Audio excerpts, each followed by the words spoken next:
Please welcome a friend of the show, Prentice Powell.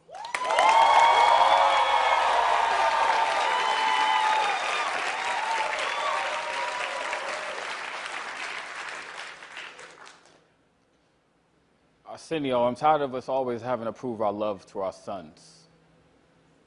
One of the biggest compliments I get a lot of times is how great of a father I am. You see pictures on the internet. People compliment you a lot because they see photos. And honestly, sometimes I want to tell people, don't tell me I'm a good father when you don't know anything about me. Fun-loving daddy and son pictures on a Facebook page do not equate to instilling values into your child's development. And the fact that I'm black should be irrelevant when it comes to my ability to raise my son. My skin tone should not make me any better or worse when it comes to the paternal instinct. But because fathers like me are apparently extinct, I get extra praise. And for what? For doing what I'm supposed to do. From strangers. Strangers who don't know, when my son was born, I only got him from 12 noon on Saturdays to 5 p.m. on Sundays, went to the court to get more time, came back with 12 noon on Saturdays to 5 p.m. on Sundays, plus child support, fought for a year, had him for a year and a half, if not more, had him 50% of the time, if not more, only to lose him when he started school to summertime and rotating holidays. So when you see me in the streets with my little one and want to say, it's so good seeing the father doing his job, spending that quality time, don't, because I am being robbed. Robbed of the greatest gift. Forced to live through pictures on an iPhone to recognize the touch of my lips more than they do my fingertips. And the smell of his lotion every day I rub into my skin, so when I smell myself, I think of him. Forced to live through memories that occur within the span of 1 week.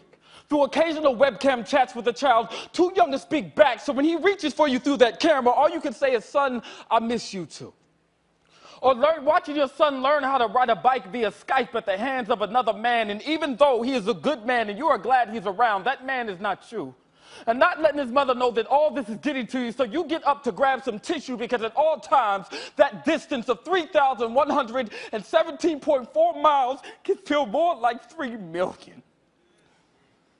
Try dropping your son off at the airport with 3 teeth in his mouth, go 4 weeks without him, watch him come back with 5, and see if you don't beat yourself up for not being around during that time. So don't tell me I'm a good father when you don't know anything about me. Try to convince a person that knows nothing about you that you are simply worthy of time. See thousands of people inspired by your story but still feel that you are getting nowhere. Have people motivated by the pain that sits right here every day inside of your chest, and that same pain being a reflection of the amount of love that you possess. I want you to imagine your newborn baby sleep. You're watching him. Try to get his sleep patterns down pat, praying to God you get it right, because you have 1 night and have to go 6 days until you get him back. Imagine being able to fly through this world, doing what you love to do, but because of a court order, your son before the age of 1 has to fly twice a month, which may mean by the age of 2, he'll have more frequent flyer miles than you. Try never spending a day in your life locked up in prison and still watch your child grow up primarily through photos. Learn about his milestones via text message or Facebook and see if you don't feel numb. So how can I smile when people tell me I'm such a good father when I feel like I'm not giving enough time to actually be one? Raise your son without feeling like you're actually raising him.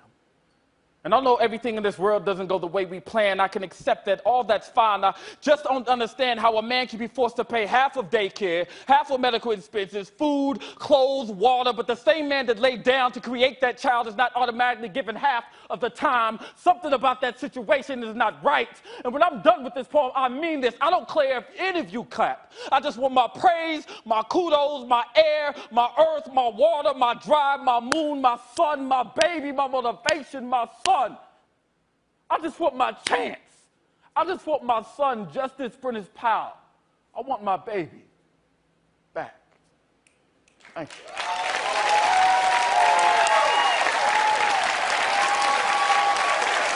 Ladies and gentlemen, that's Prentice Powell. I can't hear you. That's Prentice Powell.